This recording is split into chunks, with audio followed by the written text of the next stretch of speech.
तर तुम्हाला राज्यपाल करणार असं वरिष्ठांनी सांगितल्याचं आनंदराव अडसूळांनी म्हटलंय। ज्येष्ठ नेत्यांनी पक्ष अडचणीत येईल अशी विधानं करू नये असं संजय शिरसाट यांनी वक्तव्य केलंय।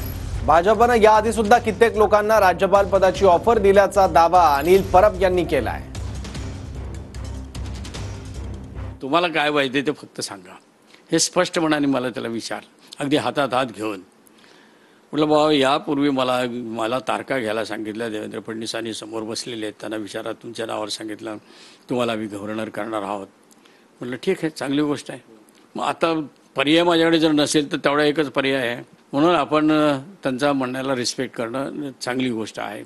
आणि त्या पद्धतीने त्यांना मी सांगितलं ठीक आहे, नाही म्हणे मग CM आणि डेप्युटी CMने एक प्रपोजल द्यावं, तुम्हाला जे काय हवं आहे ते गव्हर्नर द्यावं प्रपोजल लेखी दोघांच्या सहीने, आणि आपण त्याचा प्रॅक्टिकली विचार करू। नाही काय घडलंय, काय कोणी कुणाला आश्वासन दिले याबद्दलची मला माहिती नाही, त्यावर मी भाष्यही करणार नाही। परंतु मला वाटतं ह्या ज्येष्ठ नेत्यांनी अशा प्रकारचे वक्तव्य करू नयेत ज्यामुळे पक्ष अडचणीत येईल। जर वक्तव्य जर यांनी केले तर इतरांकडे वेगवेगळा संदेश जातो। मग आम्हाला नाविलाज असतो, शिंदे साहेबाला सांगावं लागेल, साहेब यांना कुठेतरी आता आवर घालण्याची वेळ आलेली आहे, यांना आवर घाला, नसता त्यांना त्यांचा मार्ग मोकळा करा। भाजप सांगेल ते कधीच होणार नाही।